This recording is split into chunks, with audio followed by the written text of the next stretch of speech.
Kita mulai aja ya, sambil nanti pasti bertambah ini forumnya. Oke, silahkan Reza. Frida, dimulai, Frid. Ya. Assalamualaikum warahmatullahi wabarakatuh. Waalaikumsalam warahmatullahi wabarakatuh.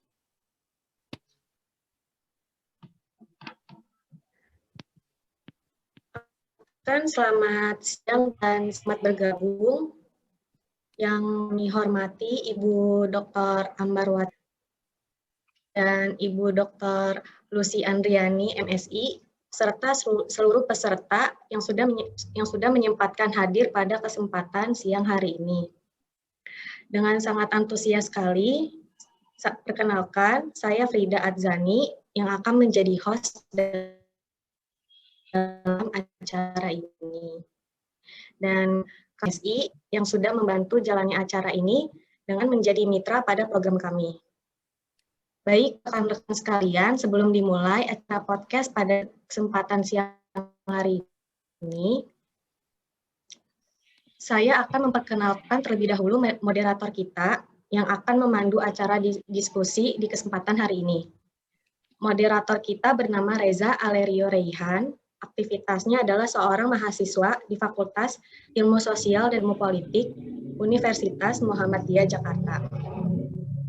Baik, langsung saja kita mulai acara podcast pada kesempatan siang hari ini. Kepada Reza, waktu dan tempat kami persilahkan. Terima kasih, Frida. Assalamualaikum warahmatullahi wabarakatuh. Waalaikumsalam. Apa kabar Bapak, Ibu, dan rekan-rekan semuanya? Baik. Alhamdulillah baik. Senang sekali, perkenalkan nama saya Reza Alerio Reihan yang akan memandu acara podcast pada kesempatan siang hari ini. Saya harap semuanya siap ya untuk membahas tema yang sangat luar biasa dan sangat menarik sekali, yakni KDRT dalam kacamata milenial. Dan kita akan membahas materi ini dari dua pembicara yang sangat luar biasa. Yang pertama adalah Ibu Dr. Ambarwati, MSI. Assalamualaikum Ibu, apa kabar? Waalaikumsalam, kabar baik, alhamdulillah. Yang tidak kalah luar biasa ada Ibu Dr. Lucy Andriani, MSI. Assalamualaikum Bu, apa kabar? Waalaikumsalam, kabar baik. Salam semuanya dan salam sehat. Baik, sebelum narasumber menyampaikan materinya, saya akan menginfokan bahwa pemateri pertama materinya selama kurang lebih 30 menit, kemudian dilanjutkan dengan diskusi tanya-jawab selama 15 menit. Begitupun untuk pemateri kedua akan memaparkan materinya selama kurang lebih 30 menit, kemudian dilanjutkan dengan diskusi tanya-jawab selama 15 menit. Baik, selanjutnya saya akan membacakan CV dari Ibu Dr. Ambarwati, MSI terlebih dahulu. Nama lengkap Ibu Dr. Ambarwati, MSI, tempat tanggal lahir Madiun 25 Juli 1966, agama Islam, alamat di Jalan Garuda, Ujung 5, Blok Q, Villa Ciomas Indah, Bogor. Pendidikan, Ibu Ambarwati lulus S1 Hubungan Internasional FISIP Universitas Airlangga di tahun 1990. Kemudian dilanjut lulus S2 Hubungan Internasional Magister Hubungan Internasional Universitas Jayabaya di tahun 1997. Dan lulus program doktoral Ilmu Politik Pasca Sarjana Ilmu Politik Universitas Indonesia di tahun 2018. Pekerjaan Ibu Dr. Ambarwati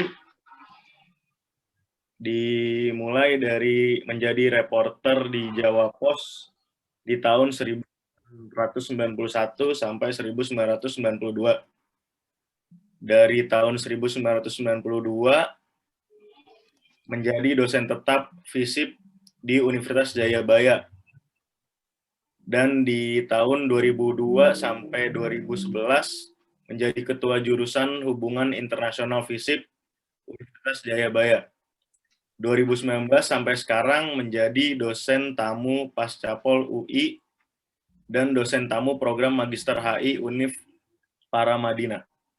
Mata kuliah yang diasuh itu ada Teori Hubungan Internasional 1, Teori Hubungan Internasional 2, Analisis Politik Luar Negeri, Studi Wilayah Eropa. Karya ilmiah Ibu Dr. Ambarwati itu ada di tahun 2002, judulnya Peran Politik Perempuan di Negara-Negara Dunia Ketiga. Dan Komunikasi dalam Interaksi Antar Negara. Mungkin tidak bisa saya sebutkan semua ya Bu, karena terlalu nggak usah. Nggak usah Mas. Baik, Nggak banyak tapi nggak usah kepanjangan. Baik, sebelum penyampaian materi yang pertama, saya akan memberikan sedikit gambaran tentang KDRT. Kekerasan dalam rumah tangga merupakan pelanggaran hak asasi manusia dan kejahatan terhadap martabat kemanusiaan, serta merupakan bentuk diskriminasi. Kekerasan dalam bentuk apapun dan dilakukan dengan alasan apapun merupakan bentuk kejahatan yang tidak dapat dibenarkan. Oleh karena itu, sekecil apapun kekerasan yang dilakukan dapat dilaporkan sebagai tindak pidana yang dapat diproses hukum. Kekerasan dalam rumah tangga adalah setiap perbuatan terhadap seseorang, terutama perempuan, yang berakibat timbulnya kesengsaraan atau penderitaan secara fisik, seksual, psikologis, dan penelantaran rumah tangga termasuk ancaman untuk melakukan perbuatan, pemaksaan, atau perampasan kemerdekaan dengan cara melawan hukum dalam lingkup rumah tangga. Maka dari itu kami mengundang Ibu Dr. Ambarwati untuk bisa menyampaikan pengetahuan tentang KDRT. Baik, untuk Ibu Ambarwati, waktu dan tempat dipersilakan. Oke, terima kasih Mas Reza. Assalamualaikum warahmatullahi wabarakatuh. Selamat siang, Bu Dr. Lucy, para mahasiswa di Universitas Muhammadiyah Jakarta yang saat ini sedang menyelesaikan program KKN.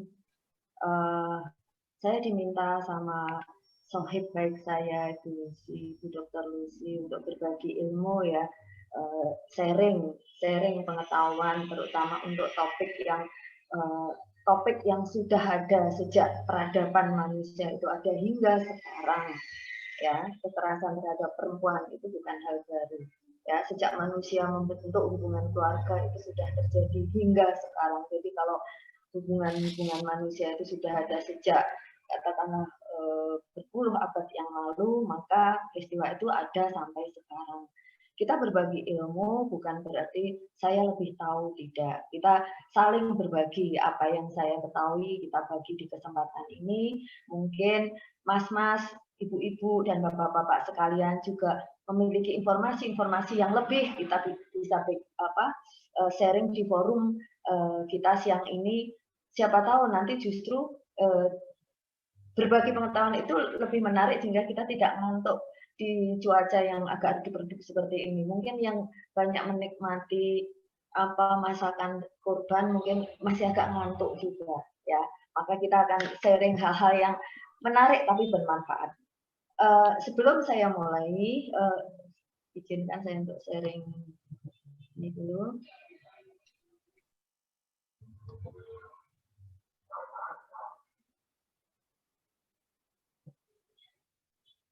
Jadi ini topik yang akan saya angkat hari ini tentang kekerasan terhadap perempuan itu stop.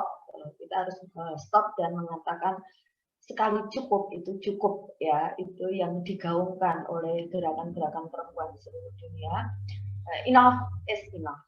Ya, saya akan membahas tentang persoalan KDRT kali ini mungkin lebih banyak dari perspektif gender ya, dari hubungan kultural laki-laki dan perempuan.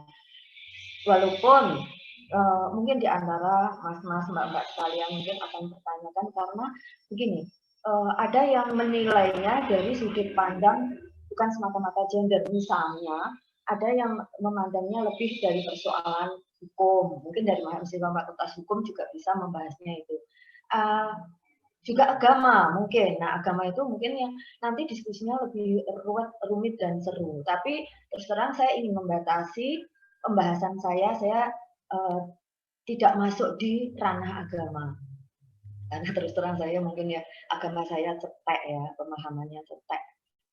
Kalau di dalam bahasa agama itu saya itu cuma pemakai saja, bukan pengedar. Jadi pemakai aja juga tidak benar-benar paham. Jadi mungkin saya akan menghindari diskusi di situ. Mungkin Bu Dr. Lucy nanti akan lebih paham tentang itu. Jadi saya akan membahasnya dari perspektif gender saja. Oke, sebelum mulai seperti biasa harus kita definisikan dulu tentang KDRT itu didefinisikan dulu agar kita paham, karena nanti begini, ada kekerasan terhadap perempuan itu ada yang bukan di ranah KDRT.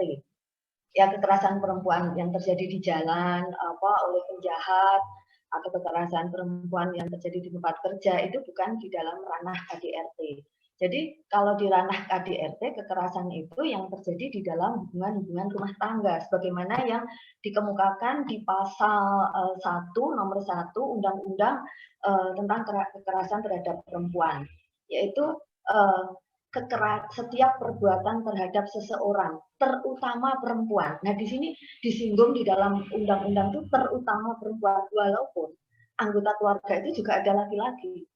Tapi di sini di dalam hukum itu disinggung, ditekankan terhadap perempuan, karena kekerasan terhadap perempuan itu jumlahnya paling banyak, ya, yang mengakibatkan timbulnya kesengsaraan, penderitaan secara fisik, seksual, psikologis, atau penelantaran rumah tangga. Ini termasuk perbuatan yang bisa dilaporkan sebagai tindak pidana. Ini kalau menurut, jadi Undang-Undang KDRT itu sudah ada yang disahkan tahun 2004, Undang-Undang KDRT nomor 23 tahun 2004. Ya, jadi ini definisinya lebih sempit dibanding kekerasan terhadap perempuan secara umum. Nanti saya akan singgung kekerasan perempuan terhadap umum itu lingkupnya lebih luas. Nah, KDRT atau kekerasan terhadap perempuan itu menyangkut kekerasan fisik, psikologis, seksual, dan ekonomi. Nah, ini semua keempat jenis ini memiliki dampak hukum. Jadi keempat ini yang disebutkan di dalam undang-undang itu semua bisa dilaporkan dan diusut sebagai tindak pidana. Ya, secara fisik, psikologis itu dianggap sebagai bentuk-bentuk yang sering dilakukan di dalam hubungan keluarga. Hubungan keluarga itu nanti menyangkut bapak, ibu, ya, suami, istri, anak, mungkin ada keponakan, paman, bibi, bahkan termasuk pembantu rumah tangga. Itu termasuk anggota-anggota keluarga, di mana mereka tinggal beberapa lama di situ, ya, bukan tinggal mungkin hanya lewat atau berkunjung, tidak, tapi mereka yang tinggal di dalam rumah itu semua sebagai anggota definisi RT ini, rumah tangga ini. Jadi tidak hanya suami, istri, dan anak, tapi juga menyangkut mungkin ada saudara bapak, saudara ibu, atau bahkan pembantu rumah tangga masuk di dalam anggota kategori rumah tangga ini. Ya.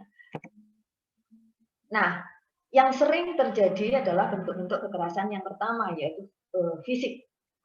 Ya, ini memukul, menampar, menendang, mendorong, dan sebagainya yang bisa menimbulkan luka atau ya yang bisa dinyatakan sebagai bentuk-bentuk kekerasan. Nah, termasuk di dalam kekerasan fisik itu sebetulnya juga kekerasan seksual. Ini yang cukup besar proporsinya. Ini data tahun 2018 yang mungkin kalau diupdate lagi ini lebih banyak lagi. Jadi kekerasan fisik yang dilakukan juga menyangkut kekerasan seksual. Nah, makanya ini yang sangat memprihatinkan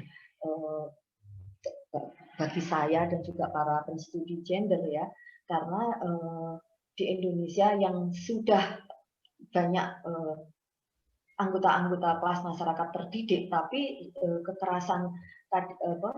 tindak kekerasan terhadap perempuan dalam rumah tangga itu termasuk cukup tinggi. Ya. Dan ini kekerasan fisik mendominasi keseluruhan kasus Nih, termasuk seksual itu 10%. Nanti ada jumlah kasusnya. Kemudian kalau kekerasan dilakukan tidak fisik, tapi menyangkut psikologis, yaitu mengancam, menghina dengan panggilan-panggilan yang tidak pantas, menjelek-jelekkan dan lain sebagainya, itu cukup tinggi juga, ya walaupun tidak melukai secara fisik, tapi itu sangat-sangat apa ya, bagi seorang perempuan itu sangat-sangat menyakitkan secara emosional dan itu bisa mempengaruhi tindak, kalau itu dilakukan terus-menerus itu bisa mempengaruhi emosi dan psikologisnya untuk selanjutnya ya. Saya banyak menemui hal-hal itu secara langsung oleh saya sendiri ya, seperti dulu ada pembantu di tempat saya itu anaknya menikah, anak perempuannya menikah. Masa suaminya itu manggil dia itu monyet. Nyet, mana makanannya nyet. Nah, itu coba Bapak Ibu sekalian. Ya itu seperti itu sama istrinya itu manggil seperti itu. Nah, harusnya dia sadar kalau dia manggil istrinya nyet, ya itu lah dia itu apa? King Kong atau gorila kan begitu. Istrinya itu dipanggil monyet ya. Kecuali kalau dia itu orang Rusia, itu dia bilang nyet, itu artinya tidak. Nah, ini orang Cianjur. Ya, kan berarti, nah ini orang Cianjur itu kan berarti ini bukan orang Rusia. Dia bilang nyet itu artinya monyet. Ya, dan saya tahu akhirnya mereka itu bercerai. Ya, nah semacam itu. Ini baru menikah 1 bulan sudah seperti itu. Ya, dan banyak lagi julukan-julukan yang tidak pantas yang dijulukan kepada perempuan di dalam rumah tangga. Ya, nah ada lagi yang ini agak relatif juga ya, yaitu kekerasan ekonomi. Kekerasan ekonomi itu mungkin kalau kita lihat sampai sekarang tidak banyak yang dianggap sebagai bentuk tindak pidana. Padahal itu bisa dianggap sebagai tindak pidana. Mungkin hanya artis-artis saja yang sering dilaporkan oleh mantan istrinya karena menelantarkannya. Itu memang ada hukumnya. Ya, seorang suami yang dia tidak bertanggung jawab secara ekonomi itu bisa dianggap sebagai tindak pidana. Nah, ini sebetulnya juga gede juga porsinya, hanya saja mungkin realnya lebih gede, hanya saja tidak dilaporkan atau tidak dianggap sebagai tindakan hukum. Ya, jadi ini bisa dianggap sebagai bentuk kekerasan. Nah, pertanyaan yang sering kita hadapi ketika kita membahas tentang topik kekerasan terhadap perempuan, mengapa perempuan? Perempuan yang menjadi korban. Ya, apa salahnya menjadi perempuan? Bapak Ibu sekalian tentu paham karena kita hidup itu kan ya kalau bapak-bapak dilahirkan perempuan, punya anak perempuan, punya kakak perempuan, kalau bapak-bapak istrinya tentu perempuan. Ya, kalau di kita bapak-bapak istrinya perempuan. Beda kalau orang Thailand atau Perdana Menteri Luxembourg atau Perdana Menteri Swedia kan istrinya juga bapak-bapak, beda. Kalau di kita kan normatif secara normal bahwa walaupun dia seorang laki-laki hidupnya juga dikelilingi oleh perempuan. Mengapa perempuan selalu menjadi korban? Ya, ada penjelasan dalam arti gender itu begini. Karena perempuan itu dan laki-laki itu secara biologis itu berbeda. Ya, ini kodrati. Ini yang tidak bisa dibantah. Ya, cara kodrat. Yang saya tahu di dalam agama saya itu bahwa biological matters itu hanya menyangkut dua jenis kategori biologi. Ya, saya nggak tahu kalau di agama yang lain. Kalau di Islam kan kita hanya tahu laki-laki dan perempuan. Beda lagi kalau kita bicara di Thailand ya. Itu bisa 23 jenis biological matter, ya, setengah laki-laki, 1/4 laki-laki, campuran laki-laki 2/3 dan 1/3, itu semua ada jenisnya. Kalau dihitung ada 23 macam dan itu secara hukum sah, ya. Kalau di kita secara hukum yang diakui itu laki-laki dan perempuan. Lihat aja di kolom KTP. Ya, nggak tahu kalau kolom KTP sudah dirubah sekarang. Kalau dulu kolom KTP cuma 2 pilihannya. Gimana Bu Dr. Rusi? Emang ada tambahan di kolom KTP? Kayaknya belum ada ya. Kayaknya hanya L dan P ya. Ya, itu yang diakui oleh negara secara hukum memang itu. Nah, yang membedakan L dan P, ya, yang membedakan L dan P, itu kalau mahasiswa saya di kelas feminisme, itu mereka selalu bilang beda jenis kelaminnya. Lah kok yang dilihat kok hanya jenis kelaminnya? Ya tidak. Ya, bukan itu, karena jenis kelamin itu sekarang bisa dibuat sama, misalnya ya itu ilmu medis sudah sampai ke taraf itu. Tapi yang membedakan L dan P, laki-laki dan perempuan secara kodrati, itu sebetulnya di sini. Nih, yang saya sebut sebagai 3M ini. Ya, 3M itu apa yang dimiliki oleh perempuan tapi tidak dimiliki oleh laki-laki. Walaupun laki-laki mau dioperasi seperti apapun, ya mereka tidak akan memiliki berkah 3M ini, yaitu mengandung, melahirkan, dan menyusui. Udah, jadi kalau kita bicara tentang kodrat yang membedakan itu ini aja, sederhana saja memahami tentang perbedaan laki-laki. Ya, jadi nanti kalau ditanya perbedaan sifatnya tuh, siapa bilang laki-laki sifatnya pemberani. Wah, saya lebih tahu kalau perempuan tuh lebih pemberani dibanding laki-laki. Ya, tapi yang membedakan secara kodrati laki-laki dan perempuan ini secara biologis adalah persoalan 3M ini, atau mengandung, melahirkan, dan menyusui. Itu yang tidak bisa dipindahkan. Ya, itu yang tidak bisa dipertukarkan. Nah, perbedaan biologis ini kemudian membuat perbedaan di dalam hal anggapan masyarakat. Masyarakat kemudian menganggap karena perbedaan biologis, maka perempuan dianggap lemah, perempuan dianggap terlalu emosional, ya, karena dia melahirkan anak, perempuan perlu dilindungi, ya, cukup bekerja di rumah saja. Nah, itu anggapan masyarakat. Nah, itu yang kemudian menimbulkan persoalan gender, ya. Karena laki-laki kan tidak hamil, tidak menyusui, maka dianggap sebagai pelindung, sebagai pencari nafkah, sebagai tangguh, sebagai rasional. Jadi persoalan masalah biologis, kemudian masyarakat menganggapnya sifat-sifatnya berbeda. Nah, ini yang disebut sebagai cultural matters. Ya. Nah, berdasarkan perbedaan-perbedaan gender tadi, cultural matters, kemudian kalau perempuan itu sebagai penguasa wilayah domestik, rumah tangga dan sekitarnya, itu milik perempuan. Sedangkan laki-laki menguasai wilayah publik, ya, berperang, mencari nafkah, ya, mencalonkan diri jadi kepala desa, kepala suku, menjadi panglima perang, itu haknya laki-laki. Nah, ini awal-awal nanti yang kemudian pada ujungnya adalah nanti penguasaan hak-hak perempuan oleh laki-laki. Jadi awalnya seperti ini. Kalau kita bicara tentang hubungan laki-laki dan perempuan di dalam lembaga-lembaga sosial. Jadi ini karena kondisi biologisnya itu masyarakat menganggap perempuan itu lemah, layak dilindungi, ya, kurang rasional. Nah, sebaliknya laki-laki seperti ini.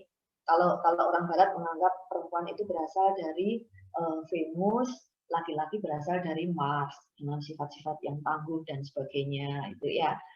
Itu label yang diberikan masyarakat. Jadi itu label yang diberikan masyarakat. Kalau ditelusur lebih lanjut, sebetulnya tidak ada perempuan itu yang tidak semua perempuan itu selemah yang dianggap oleh masyarakat. Ya, perempuan-perempuan itu bahkan lebih tangguh, bahkan lebih kuat. Perempuan-perempuan itu lebih rasional dibanding laki-laki. Ya, artinya tidak lebih rendah. Ya, semuanya tidak lebih rendah. Nah, sebagai penguasa wilayah publik, laki-laki juga membuat kebijakan. Nah, ini dampaknya ke politik ini. Karena laki-laki yang membuat kebijakan. Perempuan tidak perlu membuat kebijakan, mereka hanya menjadi objek kebijakan saja. Laki-laki membuat hukum, undang-undang, aturan-aturan. Ya, makanya zaman dulu yang namanya parlemen itu semua penguasanya laki-laki. Perempuan baru ada di parlemen itu baru akhir abad 19, ya, setelah berabad-abad kehidupan politik muncul, perempuan itu ada di parlemen baru pada abad 19. Ya, itu pun juga hasil dari perjuangan yang panjang dan berdarah-darah. Kalau kita bicara feminisme ya, itu orang perempuan-perempuan barat itu sudah berjuang, dan itu bukan perjuangan yang damai, itu perjuangan yang berdarah-darah karena menimbulkan banyak korban juga, ya. Nah, laki-laki yang membuat kebijakan, tentu kebijakannya yang dibuat itu dalam versi dan bayangan laki-laki. Mereka tidak tahu bagaimana kebutuhan perempuan, bagaimana membuat perempuan itu kebijakannya lebih ramah terhadap perempuan, karena yang membuat hukum dan undang-undang laki-laki. Nanti awal penguasaan terhadap objek perempuan itu dimulai dari sini. Ya. Nah, perempuan itu dengan pembedaan-pembedaan itu tadi, kemudian perempuan lebih banyak menjadi korban kekerasan, baik secara umum maupun perempuan sebagai korban di dalam rumah tangga. Apalagi di dalam rumah tangga, itu dulu rumah tangga itu dianggap sebagai ruang yang tertutup. Ya, sekarang sudah zaman medsos ya, sudah lebih terbuka. Cuman dulu kekerasan terhadap rumah tangga, terhadap perempuan dalam rumah tangga itu dianggap sebagai, istilahnya itu domain privat. Ya, ini kalau para peserta mungkin ada yang orang Jawa selain saya sama Bu Dr. Lucy, itu pasti tahu ya, zaman dulu itu kalau di dalam rumah tangga itu ribut-ribut, itu nggak boleh ketahuan orang. Ya, dulu orang tua itu cuma mungkin aja, saru, gak ilok, tahu nggak? Gak ilok, gak baik kalau urusan rumah tangga sampai diekspos keluar. Kan seperti itu, gak ilok, gak memalukan. Akibatnya apa? Walaupun perempuan itu sering digebukin suaminya, ya dia diam saja. Keluarganya tahu pun juga diam saja. Ya, karena itu akan dianggap memalukan untuk diekspos keluar, apalagi lapor sama Pak Polisi. Itu nanti dampaknya luar biasa juga terhadap perempuan. Karena pada waktu itu juga aparat-aparat penegak hukum juga belum ramah terhadap persoalan-persoalan KDRT. Nah, ini saya menyaksikan dulu, zaman dulu ya, sebelum reformasi itu lebih parah lagi. Ya, perempuan juga bisa menjadi pelaku KDRT, ya, terhadap anak, terhadap pembantu, terhadap suaminya, terhadap saudaranya. Bisa hanya saja ini yang bisa saya sampaikan di sini. Laki-laki juga menjadi korban KDRT oleh perempuan. Itu datanya itu hampir tidak ada. Ada mungkin karena saking sedikit yang dilaporkan laki-laki korban KDRT itu, sehingga ketika saya sampai searching ke webnya BPS, itu hampir tidak ada data yang ditampilkan secara real, ya, yang khusus tentang laki-laki korban KDRT. Memang ada berapa ribu kasus itu, tapi secara umum ya, secara umum laki-laki korban kekerasan gitu. Ya, tapi yang di dalam rumah tangga itu begitu sedikitnya sehingga datanya tidak ada yang ditampilkan. Saya katakan bukan berarti tidak ada, ya, bukan berarti tidak ada. Tapi ya setahu saya yang saya baca berita ya, nanti mungkin Bapak Ibu sekalian juga punya pengalaman tentang hal ini. Laki-laki korban KDRT itu biasanya juga bukan semata-mata dia tiba-tiba disiksa sama istrinya, juga enggak, mesti ya perilakunya juga agak pecicilan atau bagaimana itu sehingga istrinya itu gemes kan begitu. Ya, biasanya seperti itu. Tapi kalau perempuan korban KDRT itu kadang-kadang itu masalahnya sepele, ya, menyajikan kopi masih panas itu sudah disiram sama suaminya. Seperti itu, ya. Beda kalau sama laki-laki korban KDRT itu memang perilakunya memang ya menggemaskan gitu istilahnya. Kalau dari data Kementerian Pemberdayaan Perempuan dan Anak itu kasus 2020 itu ini jumlahnya ya, ada 5.000 kasus. Ada 5.000 kasus kekerasan terhadap perempuan secara keseluruhan.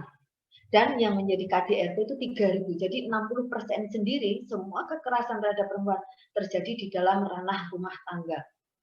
Jadi ini data resmi ya. Tapi data yang dirilis oleh Komnas Perempuan itu jauh lebih besar. jauh lebih besar.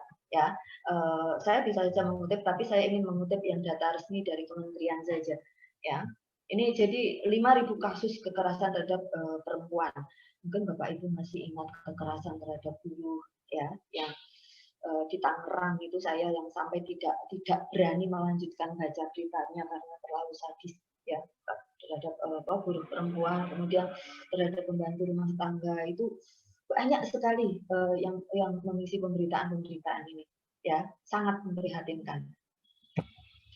Nah, bentuk kekerasan terhadap perempuan jumlahnya ini kalau dihitung, ya, fisik, seksual, fisik ini yang paling besar, ya, jumlahnya yang paling besar, ya, kemudian psikis ini hampir sama dengan kekerasan seksual dan kekerasan ekonomi. Jadi ini semua yang terjadi dalam lingkup rumah tangga. Kekerasan fisik bisa menimpa istri maupun anak atau ART, ya, itu masuk dalam jumlah kategori ini. Nah, sebaran wilayahnya itu yang paling tinggi itu DKI, karena kita tahu persoalan-persoalan yang ruwet di DKI itu membuat jumlah KDRT itu tertinggi. Di bawah DKI ada Jawa Barat, Jawa Timur, Bali, dan Jawa Tengah. Ya, mungkin sebagian sudah menduga kenapa DKI. Ya, nah, nanti kita bisa lihat dari sebab-sebabnya. Ya, ada paling tidak ada 6 sebab kekerasan di dalam rumah tangga. Yang pertama adalah ini istri, anak atau keluarga itu menganggap kekerasan itu sebagai hal lumrah. Nah, ini dianggap sebagai lumrah bahwa kalau istri dipukul oleh suami itu dianggap sebagai pendidikan. Coba mendidik istri itu dengan cara dipukul atau ditendang, ya mana ada pendidikan seperti itu, ya. Jadi itu dianggap hal yang lumrah. Karena apa? Suami itu memimpin keluarga, sehingga punya hak untuk mengatur, ya. Memang nggak ada lagi cara mendidik, ya. Ya gimana ya kalau suami terhadap istri mendidik pertama dengan cara pemukulan itu kalau untuk saya, ya mungkin untuk juga sebagian audiens di ruang Zoom ini, saya kira juga tidak setuju hal seperti ini. Tapi ini terjadi. Ini terjadi, ya, di beberapa masyarakat yang masih tradisional seperti di India, seperti di Pakistan, ya, di Mesir, ini terjadi, ya, mendidik istri itu dengan cara kekerasan. Ini yang menyedihkan dan memprihatinkan pihak PBB, ya, yang sudah berusaha keras untuk menurunkan angka kekerasan dalam rumah tangga. Kemudian ada anggapan juga bahwa nanti terutama dari pihak istri, alah dipukul sekali sama suami nggak apa-apa, toh nanti siapa tahu nanti berhenti, semakin seiring usia bertambah ada anak-anak itu nanti akan berhenti. Nah, ini kadang-kadang itu perasaan seperti itu kemudian itu membolehkan. Nah, ini istilahnya itu apa ya, siklus kekerasan yang menipu, seolah-olah nanti siklus itu berhenti, padahal tidak. Ketika seorang suami melakukan kekerasan terhadap istri itu disaksikan anak itu akan merekam itu. Nah, itu siklus yang terjadi. Jadi bukan nanti kan akan berhenti seiring waktu. Tidak, karena siklus itu nanti peristiwa itu terekam dan akan terjadi lagi. Demikian juga misalnya seorang ibu melakukan tindak kekerasan terhadap anak sulung itu akan direkam oleh anak yang lain, ya. Dan itu bisa menumbuhkan jiwa yang nanti juga akan menimbulkan kekerasan juga, ya. Nah, yang paling banyak juga kekerasan terhadap dalam rumah tangga itu karena urusan ketergantungan ekonomi. Saya kira kalau ini bisa dipahami, ya, terutama di masyarakat menengah ke bawah, itu ini yang menjadi alasan utama itu lebih banyak karena ketergantungan ekonomi. Perempuannya tidak bekerja, lebih banyak menggantungkan hidup untuk satu orang pencari kerja. Ini yang kemudian menimbulkan apa ya, ya sering karena gajinya kurang untuk memenuhi kebutuhan hidup, yang akhirnya apa ya, berantem. Itu kan hal yang sering kita temui sehari-hari di lingkungan kita juga, ya. Dan kalau perempuan itu kenapa menanggung kekerasan terhadap perempuan itu adalah demi anak-anak. Ini adalah alasan yang apa ya, dilematis, ya, dilematis ini. Seorang ibu menanggung kekerasan terhadap dirinya sendiri karena demi anak-anak, maka dia termasuk juga bapak-bapak. Ya, bapak-bapak juga kadang-kadang dia juga mengalami kekerasan, tapi dia menanggungnya karena tidak ingin anak-anaknya melihat orang tuanya berpisah. Saya kira itu alasan-alasan umum yang sering kita dengar. Ya, ini menjadi suatu yang sangat dilematis juga. Nah, kalau untuk perempuan ini juga menakutkan ini. Stigma terhadap janda. Ya, mending tidak bercerai atas alasan apapun daripada menjadi janda. Karena apa? Di masyarakat kita menjadi janda itu masih dianggap sebagai apa ya? Ya katakanlah hanya menjadi perempuan kelas 2. Bahkan dia berprestasi, bahkan dia pintar, bahkan dia menunjukkan kemampuannya ya. Tapi nanti stigma masyarakat menyebutkan apa? Ya tapi sayang dia masih janda. Seolah-olah janda itu menjadi masalah dalam masyarakat. Coba, ya, ini real dan banyak kita temui. Dan yang terakhir adalah tekanan lingkungan untuk bertahan di dalam hubungan rumah tangga. Ini bahkan kadang-kadang keluarga, ya kerabat dekat itu meminta kita agar tetap bertahan, ya. Tolong kalau misalnya saya beberapa kali ditelepon oleh teman dekat saya yang curhat karena urusan keluarga gitu ya. Dia juga banyak mendapat ini dari keluarga, saya diminta bertahan ya karena apa, keluarga saya tidak ingin saya bercerai. Nah seperti itu, ini ada tekanan-tekanan seperti itu yang dialami oleh perempuan sehingga dia bertahan di dalam hubungan keluarga walaupun dia mengalami kekerasan ya.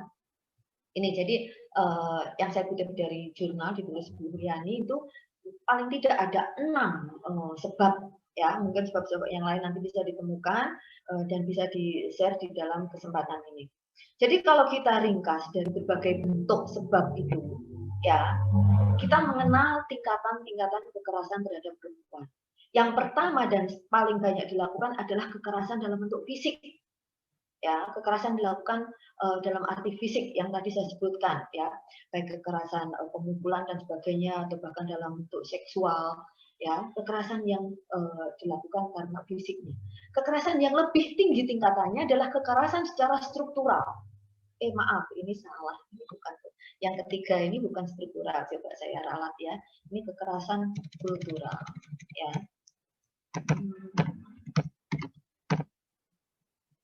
Jadi yang pertama tadi adalah kekerasan fisik, yang kedua adalah kekerasan struktural. Kekerasan struktural adalah kekerasan yang dialami perempuan ya akibat struktur atau sistem yang ada hubungannya dengan kebijakan. Ya, kekerasan karena sistem hukum yang timpang, kekerasan karena sistem ekonomi yang tidak berpihak pada perempuan, kekerasan karena undang-undang perkawinan yang melemahkan perempuan. Nah ini karena struktur ya, struktur hukum, ekonomi, sosial, termasuk persoalan budaya. Budaya itu nanti yang menjadi paling tinggi kekerasan karena persoalan kultural. Jadi ini karena akibat kebijakan-kebijakan ya, hukum, ekonomi. Saya contohkan misalnya ya, kekerasan karena struktural. Misalnya kebijakan pemerintah untuk memberikan kredit UMKM. Kan kita sering dengar itu kan. Banyak sekali perempuan-perempuan itu yang mulai wirausaha, merintis usaha. Mereka bisa mendapat kredit UMKM. Ya. Tapi yang menerima kreditnya siapa? Bapaknya. Karena kan bank itu menyalurkan kredit kan atas nama kepala keluarga. Kepala keluarganya itu bapaknya. Ya sudah, kredit turun. Tidak digunakan untuk mengembangkan usaha, orang kreditnya itu masuk ke rekening bapaknya. Digunakan untuk apa? Beli burung. Bapaknya senangnya miara burung. Yang kedua apa? Buat apa? Beli HP. Bapaknya pengen HP baru. Ya sudah. Perempuan tidak lagi bisa mengembangkan usaha. Ya. Kasus-kasus seperti itu banyak sekali. Itu contoh bentuk-bentuk kebijakan yang kurang berpihak kepada perempuan. Ya. Nah, kekerasan yang paling menyakitkan bagi perempuan itu adalah kekerasan karena kultur. Ya, karena kultur. Ketika seorang perempuan atau ibu-ibu mengalami kekerasan, budaya menganggapnya itu sebagai lumrah, itu kultur. Nah, itu pengkhianatan gitu. Ya, ketika seorang perempuan mengalami kekerasan, itu oleh masyarakat sekitarnya, oleh keluarga besarnya, dianggap sebagai lumrah. Nah, itu namanya kekerasan kultur. Itu diterima. Hal itu diterima karena kultur tidak mempermasalahkan. Itu kekerasan yang paling menyakitkan itu ketika masyarakat menganggapnya sebagai hal yang benar. Nih, banyak saya berikan contoh itu. Misalnya, terutama kalau saya berikan contoh itu banyak di India ya. India, Bangladesh, Pakistan. Itu kekerasan karena kasta. Itu dibenarkan. Kekerasan terhadap perempuan karena kasta rendah. Itu dibenarkan. Ya, bahkan yang lebih parah, ini yang memprihatinkan. Ya mungkin karena ini skopnya tidak hanya Indonesia ya. Di India itu Bapak Ibu sekalian yang mengenaskan sampai saya baca buku yang ditulis oleh salah satu perempuan aktivis. Di India itu banyak sekali terjadi pembunuhan istri oleh suami itu karena alasan mahar. Dowry cases. Ya, kasus-kasus mahar. Artinya apa? Di India itu kalau seorang perempuan menikah, itu dia wajib membawa mahar yang akan dibawa ke rumah suaminya. Itu. Ya, keluarga laki-laki itu bisa menuntut mahar. Oke, itu dinikahkan. Perempuan membawa mahar. Dan mahar itu nanti tidak dimiliki oleh perempuan itu. Ya. Nah, terjadi kasus pembunuhan istri oleh suami. Itu alasan mahar. Istri membunuh suami untuk bisa kawin lagi dan mendapat mahar yang lain lagi. Itu kasusnya tinggi sekali di India, Bapak Ibu sekalian. Ini yang membuat keprihatinan ya organisasi seperti Unifem ya organisasi PBB yang mengurusi persoalan-persoalan perempuan ya. Kemudian undang-undang sudah dibuat, tapi ternyata di India kasus-kasus seperti itu masih sangat tinggi. Ya, jadi bayangkan seorang suami yang bisa menikah 3 kali, dia nggak perlu kerja, kerjanya cuma mengumpulkan mahar saja. Dan itu real, kasus real, bukan cerita di sinetron India atau yang banyak diputar di TV kita ya. Itu kasusnya real, termasuk pembunuhan wanita kelas-kelas kasta rendah itu dianggap ya nggak apa-apa. Ya, apalagi yang dilakukan oleh oleh kasta yang lebih tinggi. Mas Reza masih berapa menit atau sudah lewat? Saya kalau ngomong seperti kadang-kadang kebablasan ya. Nggak apa-apa, masih mau lanjut. Oke. Ini jadi kalau dilihat dari sebab-sebab itu tadi, bentuk tingkatannya itu bisa kita ini dan sekali lagi saya tekankan bahwa bentuk yang paling menyedihkan itu adalah sebetulnya bentuk kekerasan secara kultural. Kemudian bagaimana mengakhiri tentang kekerasan terhadap perempuan dalam rumah tangga adalah kita semua bisa berpartisipasi ya, kita semua bisa berpartisipasi walaupun mungkin kita hidup bukan di dalam keluarga seperti itu ya. Seperti keluarga saya sendiri 4 orang itu semua laki-laki ya. Maaf balik 4 orang semua perempuan. Tuh, ya, saya bersaudara 4 orang itu semua perempuan, tidak ada laki-laki. Tapi untung bapak saya itu adalah praktisi kesetaraan gender. Nah ini, jadi saya hidup dalam lingkungan perempuan di mana orang tua saya adalah praktisi kesetaraan gender. Ya, perempuan juga disekolahkan, diberi kesempatan. Karena ada juga teman-teman saya yang perempuan itu tidak bisa melanjutkan sekolah, kesempatan diberikan kepada laki-laki. Nah, kita hidup di zaman milenial ini. Kita hidup di zaman milenial. Ya, kemungkinan besar diskriminasi itu lebih sedikit. Ya, diskriminasi dalam perempuan dalam keluarga itu lebih sedikit. Tapi jangan tutup mata terhadap lingkungan kita yang juga masih melakukan diskriminasi dan kekerasan terhadap perempuan. Ya, apa yang harus kita lakukan kalau kita menemukan kasus atau kita dilapori oleh kerabat kita ya? laporkan ke pihak yang berwenang. Ini adalah satu-satunya. Kalau kita tidak bisa berhubungan atau kita malas berhubungan dengan polisi, laporkan saja pada Pak RT, Pak RW. Ya, pihak yang berwenang itu kalau kita tidak harus melapor ke polisi. Sekarang di era medsos itu Pak RT, Pak RW itu punya jaringan, sudah punya jaringan. Mereka bisa melaporkan tindak kekerasan itu terhadap pihak yang berwenang. Karena negara itu melindungi perempuan. Ya, dengan Undang-Undang 2004 ya, negara sudah melindungi perempuan meskipun masih banyak dikritik ya, tapi ini adalah payung hukum ya. Perempuan tidak takut ya, perempuan tidak takut dan tidak malu. Jangan malu, jangan takut, karena siklus kekerasan itu kalau dibiarkan itu akan terus berputar ya, menular ke anak-anak. Nanti anak-anak itu juga akan melakukan hal yang sama karena secara psikologis dia menyaksikan peristiwa itu sehari-hari. Nah, sebelum terakhir ini yang bisa saya himbau ya, for all human being in the world, stop violence against women. Ya, ini untuk semua laki-laki, perempuan dan berbagai jenis kelamin yang ada di seluruh dunia. Ya, stop kekerasan terhadap perempuan. Nih. Nah, untuk perempuan sendiri, ya, katakan, enough, cukup. Cukup itu cukup, jangan ada lagi. Ya, cukup itu, ya sudah cukup. Atas alasan apapun tidak bisa. Ya, stop. Ya, untuk seperti ini, ya, ini poster-poster yang disampaikan untuk mengurangi kekerasan terhadap perempuan. Ya, cukup. Ya. Nah, mungkin Mas Moderator, sebelum saya akhiri untuk sesi pemaparan saya ingin mungkin sedikit bertanya untuk audiens di sini, baik untuk bapak-bapak atau untuk ibu-ibu. Sedikit satu pertanyaan saja, silakan dijawab ya. Kalau dari perspektif gender, itu katanya jumlah perempuan di dunia itu kan lebih dari separuh. Ya Bu Lucy ya? Iya. Mengkali lipat. Kira-kira separuhnya itu siapa? Kalau jumlah perempuan di dunia itu lebih dari separuh, separuhnya itu siapa? Ada yang bisa coba jawab? Ayo silakan. Yang lain jawab.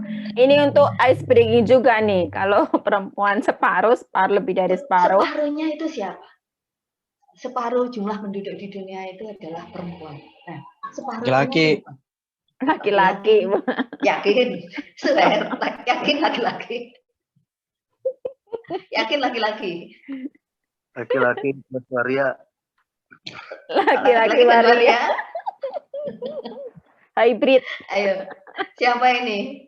Kira-kira separuhnya siapa ini?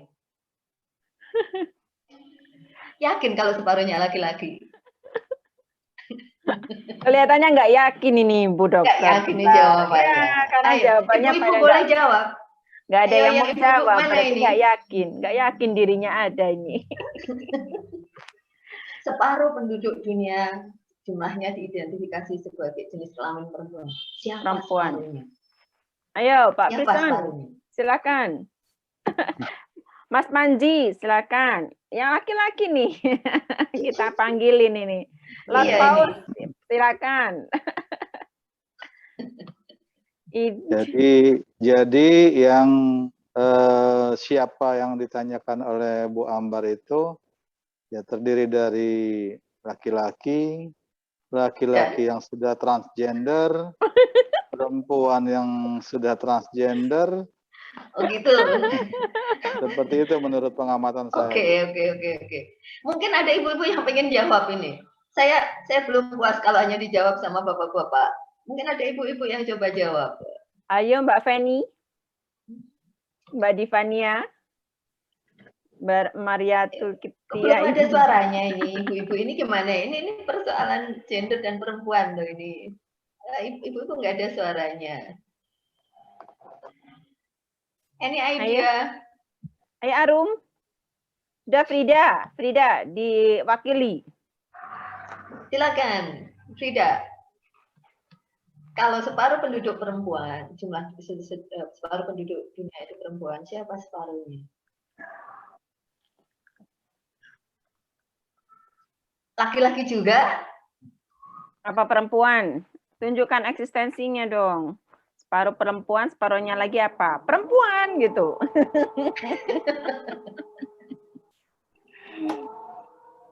Oke, ini ibu-ibu nggak ada yang mewakili ya. Ya apa? Jadi begini, kalau dari perspektif gender ya, separuh penduduk dunia itu kan perempuan. Separuhnya lagi adalah makhluk yang dilahirkan oleh perempuan. Setuju. Iya nggak Pak Pistor? Entah itu laki-laki, entah itu setengah laki-laki, entah itu Benar sepertiga sekali. laki-laki. Benar sekali, Bu. Ya betul. Nah itulah. Jadi tidak ada makhluk itu di luar perempuan dan yang dilahirkan perempuan. Ya. Itu kira-kira Mas Riza paparan saya tentang KDRT. Terima kasih sudah hadir di dengan sabar mendengarkan saya ya. Kalau saya tidak diberi waktu nanti saya bisa 2 jam. Ini kan biasanya satu sesi. Oke, terima kasih. Saya kembalikan kepada Mas Riza. Oke. Baik Ibu, terima kasih atas materi yang Ibu berikan. Selanjutnya saya akan buka sesi tanya jawab selama 15 menit kepada para peserta yang ingin bertanya. Silakan ketik di kolom chat atau bisa pakai fitur raise hand di Zoom ya. Baik, sebelum menunggu pertanyaan dari peserta, saya ingin bertanya Bu sama Bu Ambar. Monggo silakan. Tadi kan kata Ibu, perempuan yang mendapat kekerasan dalam rumah tangga itu kan harus berani lapor ya Bu. Betul, betul. Kalau kita menemukan perempuan yang mendapatkan kekerasan tapi dia tidak berani lapor, itu gimana Bu tindakan kita yang melihat hal seperti itu? Orang lain boleh melaporkan, Mas. Orang lain, tetangganya, bahwa Pak RT-nya saja bisa melaporkan, tidak harus korban. Ya, itu diatur dalam hukum. Misalnya tetangga saya sebelah ini, ya, gebukan istrinya, saya bisa melaporkan.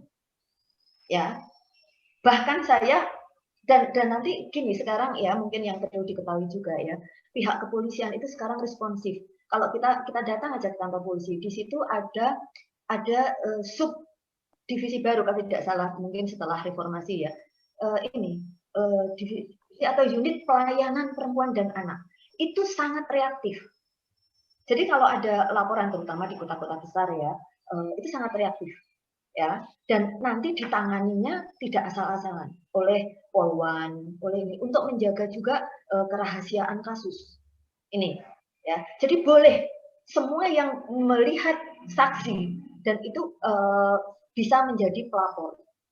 Ya, di situ sudah menjadi bentuk reaksi cepat dari pihak kepolisian. Saya membaca beberapa kasus dan itu bisa diselamatkan korbannya. Ini yang saya baca ini dari beberapa kasus yang ditulis di Jurnal Perempuan oleh Komnas Perempuan. Itu Mas Riza, ya, tidak harus korban yang melapor. Ini bisa keluarga dekat, tetangga, bahkan misalnya Pak RT tahu langsung dilapor. Nih, silakan. Terima kasih Bu jawabannya. Ayo audiens yang lain ada yang mau bertanya? Bukan mau hanya sebentar ini ya info ya Bunda. Ya, Jadi silakan. Saya ini nambah. siapa ini Mas? Karang Taruna dari mana ini? Ini namanya ada Karang Taruna. mitra kelompok. Oh mitra untuk KKN. Ya silakan. Silakan Mas. Jadi info saja buat teman-teman juga yang lain. Kebetulan karena Karang Taruna adalah plat merah yang juga berada di kelurahan, aparatur pemerintah. Yang kita tahu di setiap kelurahan, Mas Reja, sudah ada satgas khusus untuk menanggulangi KDART. Nah, itu dia. Tuh. Bagus. Itu diisi sama ibu-ibu dari kader PKK, Posyandu, yang memang bekerja sama dengan 3 pilar dari Binmas, dan juga Pak Lurah dan seluruh stafnya. Jadi kalau memang ada yang saya tahu selama ini ketika ada KDART di lingkungan itu, sekarang pihak kelurahan sudah bisa merespon cepat karena satgasnya sudah terbentuk dan itu program nasional. Jadi itu sekedar tambahan aja buat informasi mungkin teman-teman yang kebingungan melapor kemana gitu. Nah, nanti untuk kelanjutannya seperti apa ya kita bisa tanya sama Ibu Ambarwati ini langkah-langkahnya. Itu aja, Bu. Ya, ya. Terima kasih untuk dari pihak Karang Taruna. Memang di beberapa wilayah, apalagi terutama di wilayah urban ya, yang tingkat kekerasan terhadap perempuan itu tinggi. Memang pemimpin-pemimpin daerah sudah mulai responsif. Salah satunya itu tadi, Mas maaf di Karang Taruna Mas, tadi saya kurang jelas. Di Kota Depok ya, di wilayah Depok. Di Depok itu tingkat pendidikan masyarakatnya itu lebih tinggi dibanding wilayah manapun di Jawa Barat ya, karena di situ daerah kampus. Jadi kesadaran itu lebih tinggi, masyarakat itu lebih bisa responsif terhadap persoalan-persoalan itu. Jadi saya kira mungkin di daerah-daerah lain juga sudah ada, cuman kita belum didata, belum ada data. Kementerian Pemberdayaan Perempuan belum mengeluarkan data. Wilayah-wilayah mana yang sudah memiliki unit reaksi untuk merespon persoalan KDRT. Nah ini, tapi salah satunya bisa dicontohkan tadi di tempat mitra KKN, yaitu ternyata sudah ada unit di kelurahannya untuk merespon kekerasan terhadap perempuan. Kira-kira sudah pernah terjadi kasus atau belum ini, Mas? Ya lumayan banyak, Bu. Terus apa yang dilakukan? Waduh. Nah, kadang dampak dari ekonomi juga. Oh iya, betul. Ya. Dampak dari juga yang mungkin mumpuni dari masing-masing pasangan. Ya macam-macam lah kesalahannya, tapi tidak sampai naik ke ranah yang lebih jauh. Biasanya sampai kelurahan itu sudah bisa diselesaikan. Ya, betul. Ini saya baca di chat ada pertanyaan yang masuk satu lagi ya Mas Reza. Ini ada pertanyaan yang masuk di chat. Saya coba jawab dari Ibu Ida. Ibu Ida itu teman saya ini. Seringkali perempuan yang merupakan korban KDRT itu diceraikan oleh pengadilan. Ya, dan kadang-kadang kebenaran itu menjadi berbalik, perempuan yang disalahkan. Ya. Itu fakta seperti itu. Nah, kasus seperti ini juga tidak bisa kita nafikan. Ini sering terjadi. Perempuan menjadi pihak yang salah ketika itu naik ke ranah hukum. Itu yang membuat perempuan seringkali bertahan tidak mau melapor. Nah, ini tadi bentuk kekerasan struktural dia seperti ini. Sistem hukum yang belum berpihak. Ya, ini realitas yang dihadapi di Indonesia. Sistem hukum yang tidak berpihak itu membuat kadang-kadang korban akhirnya menjadi pihak yang bersalah. Ya. Nah, ini fakta yang ditanyakan oleh Ibu Ida, itu fakta yang terjadi sehingga perempuan lebih banyak diam. Ya, lebih banyak diam karena apa? Pertama, proses hukum yang apalagi kalau suaminya sudah menyewa pengacara handal. Ya, sedang perempuan tidak sanggup untuk melawan, itu akhirnya perempuan menjadi pihak yang disalahkan. Kemudian, bagaimana kita sebagai perempuan? Kita sudah punya sebetulnya lembaga bantuan hukum yang menangani kasus ini, namanya lembaga APIK ya, AAPIK. Ya, itu yang dikomandani oleh Ibu Nur Sahbani Kaca Sungkana.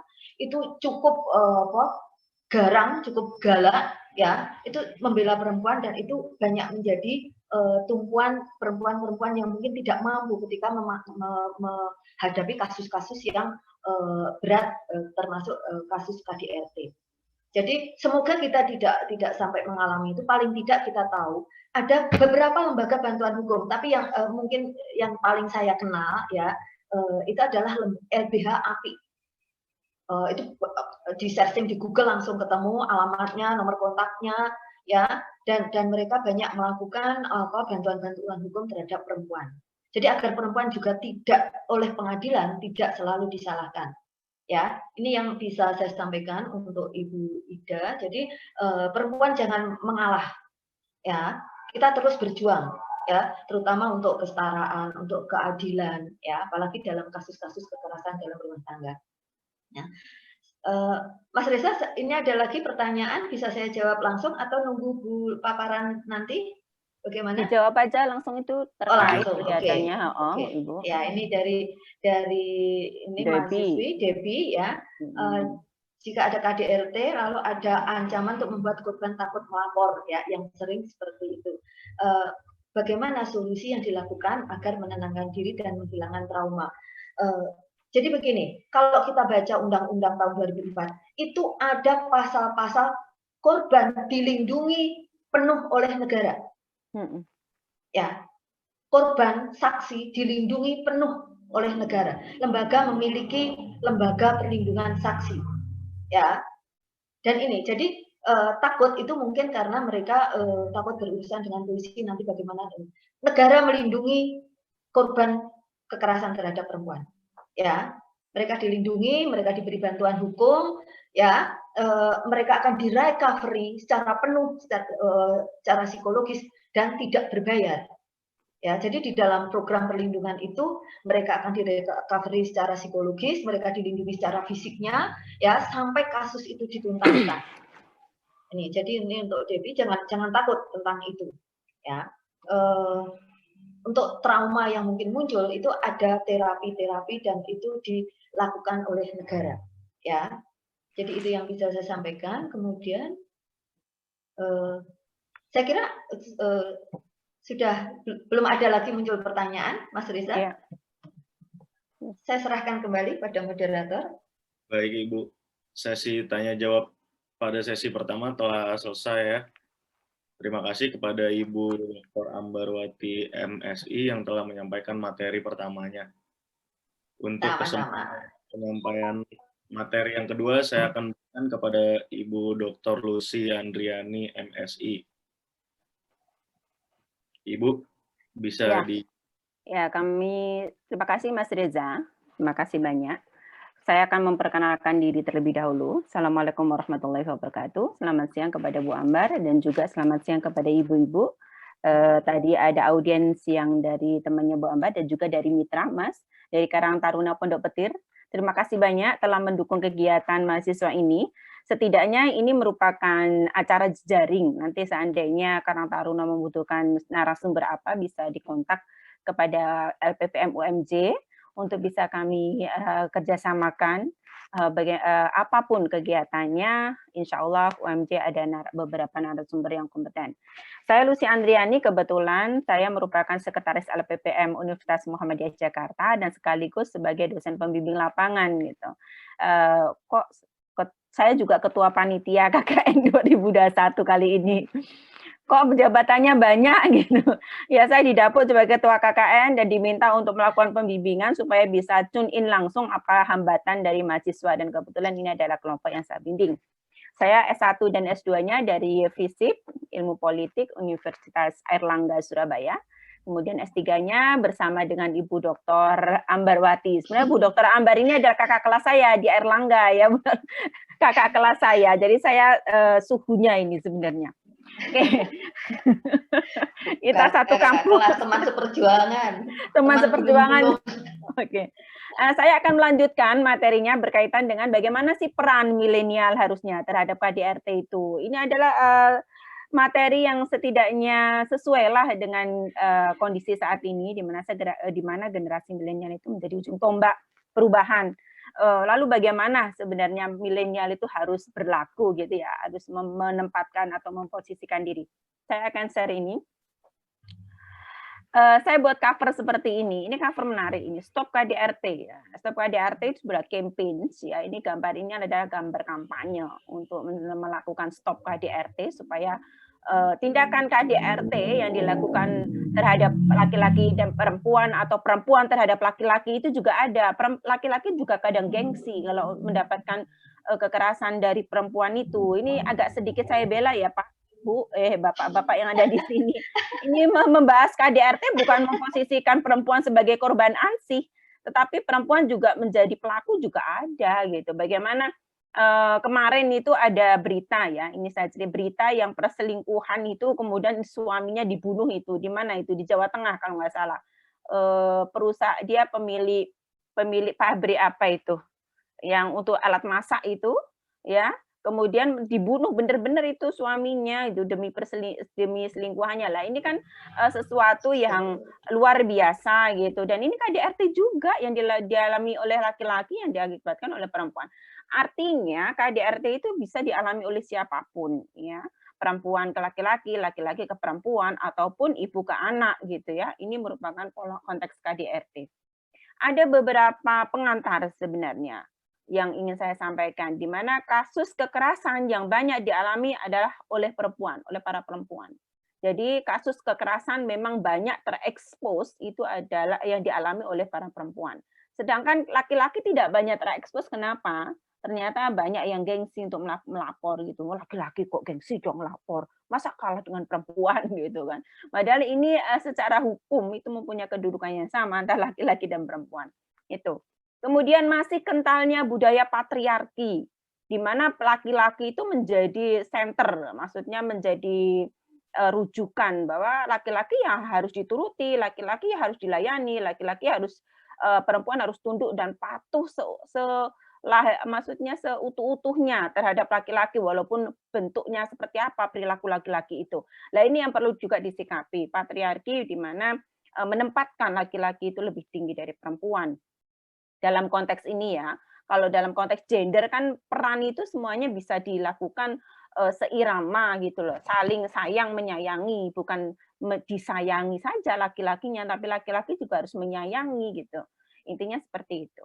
Kemudian permasalahan KDRT merupakan persoalan publik. Ya, di sini sudah di-state ya bahwa sekarang KDRT itu publik, bukan ranah private lagi dalam konteks domestik rumah tangga, tidak. Karena sudah diundangkan, sudah ada aturannya, maka semua orang yang mengalami KDRT berhak melapor. Kalau sudah seperti itu, masyarakat juga berhak melaporkan ketika melihat KDRT, seperti yang dijelaskan oleh Bu Dr. Ambar tadi berkaitan dengan KDRT gitu ya. Ada review yang menarik. Tahun 1998 ya, ada penyebab kematian ke-10 terbanyak di dunia pada golongan wanita usia subur adalah kekerasan terhadap wanita. Wow. 98. Kalau ini adalah data lama, mungkin data yang terbaru berapa kali lagi nih ya. Kemudian 10-50% perempuan dari sekitar 50 survei penduduk di seluruh dunia mengaku pada suatu saat dalam hidupnya pernah dipukuli, disakiti secara fisik oleh pasangannya. Perempuan ini yang lapor. Terus yang laki-laki mana? Lah surveinya perempuan nih. Nanti laki-laki ayo survei juga ya. Pernah nggak dipukuli oleh istrinya karena telat ngasih uang apa itu? Uang dapur. Kemudian kasus kekerasan ini dapat berbentuk kekerasan fisik atau non fisik. Ini sudah dijelaskan oleh Ibu Dr. Ambar tadi. Yang menarik adalah KDRT dan pandemi. Ini saya angkat nih. Kenapa saya angkat? Ternyata pada masa pandemi ini KDRT itu semakin meningkat. Komnas Perempuan melaporkan di sini bahwa KDRT menjadi kasus kekerasan yang paling banyak dilaporkan. Terdapat 319 kasus kekerasan yang telah dilaporkan semasa pandemi. 319. Luar biasa sebenarnya 319 kasus kekerasan semasa pandemi. 2/3 dari angka tersebut merupakan kasus KDRT. Ya. Data dari Lembaga Bantuan Hukum, APIK ya, ini tadi sudah disebutkan oleh Ibu Dr. Ambar, menunjukkan bahwa terdapat 110 kasus KDRT yang telah dilaporkan sejak pemberlakuan pembatasan sosial berskala besar dari tanggal 16 Maret sampai 20 Juni. Ini yang kemarin. Yang tahun ini berapa? 2021-nya? Belum terekspos. 110 kasus KDRT. Wow, ini masa pandemi ya. Ini ada kejadian seperti itu. Lalu apa sih sebenarnya KDRT itu terjadi? Apalagi di era pandemi ini semakin meningkat. Ternyata di sini bahwa berdasarkan pada kajian Komnas Perempuan menemukan bahwa saat pandemi perempuan di Indonesia menghabiskan waktu lebih dari 3 jam untuk melakukan tugas rumah tangga. 3-4 jam dan 4 kali lebih banyak dibandingkan laki-laki. Loh, Pak, Bu, yang ngajari sekolah anak siapa? Ngacung. Bapaknya ngajarin enggak? Ayo, kono, ngaku aja. Makanya dia ada 3-4 kali lebih banyak dibandingkan laki-laki. Ayo, perempuannya yang masak, yang nyuci, yang ini, yang ngajari, yang telepon gurunya. Ayo, bapak-bapak ngacung. Kalau mau ngajari anaknya, siapa yang ngajarin? Itu sudah bukti itu, nggak perlu ditawar-tawar. Ya Pak ya? Nah, Iya, karena Pak. ya, mamanya kan, oke, berarti kan 3-4 nih beban yang luar biasa. Dan ketika perempuan tidak mampu memenuhi tugasnya dengan baik, mereka menjadi lebih rentan dan menjadi target tindak kekerasan. Kenapa? Emosionalnya tidak terkontrol, kelelahan secara fisik dan secara rohani itu tidak terkontrol. Ini juga laporkan nih, jadi temuan laporkan kepada sekolah-sekolah juga. Pak, Bu, kalau pandemi, saya jadi temperamen kepada istri nih. Kenapa?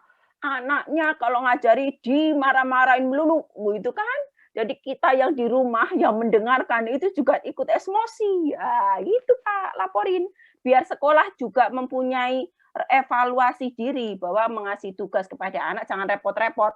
Karena ibunya itu kadang nggak mengikutinya dengan baik. Yang sekolah anaknya, ibunya suruh sekolah piye. Ibunya suruh jadi guru kan repot banget itu. Apalagi anaknya tidak 1, anaknya 4, masih SD semua, adalah bapaknya ikut emosi, ibunya ikut dimarahi. Piye toh Bu? Piye toh Bu ngajari anak kok bisa anaknya semua jadi ikut marah-marah, ini piye ngono. Lah ibunya lagi yang dimarahi. Ki maksudnya piye kok ibunya sih dimarahi, wong urusannya dengan sekolah kok ibunya dimarahin gitu kan? Oke. Lalu apa nih yang harus dilakukan oleh milenial? Ini yang penting ini. Jangan diem-diem baik, Mas Reza. Ini gimana Mas Reza? Kaum milenial ini Mas Reza, masa pandemi banyak emak-emak yang merong-merong ke anaknya. Banyak bapak-bapak merong-merong karena nggak dapat kerja, uangnya sedikit. Bayaran SPP tetap, itu kan jadi merong-merong sekali, naik darah luar biasa gitu kan. Ya, saya mau melihat komposisi milenial nih ya. Berdasarkan pada jumlah penduduk, ini juga komposisi yang kemarin saya pakai untuk menempatkan bahwa peran milenial di bidang apapun, termasuk kemarin bagaimana menggerakkan terhadap sampah ya, untuk peduli sampah. Nah, komposisi penduduk di Indonesia didominasi oleh generasi Z dan milenial dengan masing-masing sebanyak 27,94%. Ini banyak loh. Dan 25,87%. Bayangkan, separuhnya itu generasi Z sama milenial gitu. Dengan demikian, Indonesia didominasi oleh usia produktif. Lah kalau usia produktifnya meneng wae gimana terusan? Diem aja gimana? Kekerasan akan terus berlanjut. Wow, sekali gitu. Ayo, Mas Karang Taruna Pondok Petir, gerakkan generasi milenial untuk kampanye itu, mendampingi semuanya ibu-ibu supaya tidak terjadi tindak kekerasan pada saat pandemi. Minimal membantu anak-anak yang sedang sekolah di rumah supaya yang emak-emak itu secara psikologis itu berkurang. Itu. Kemudian pentingnya keterlibatan milenial dalam konteks ini apa?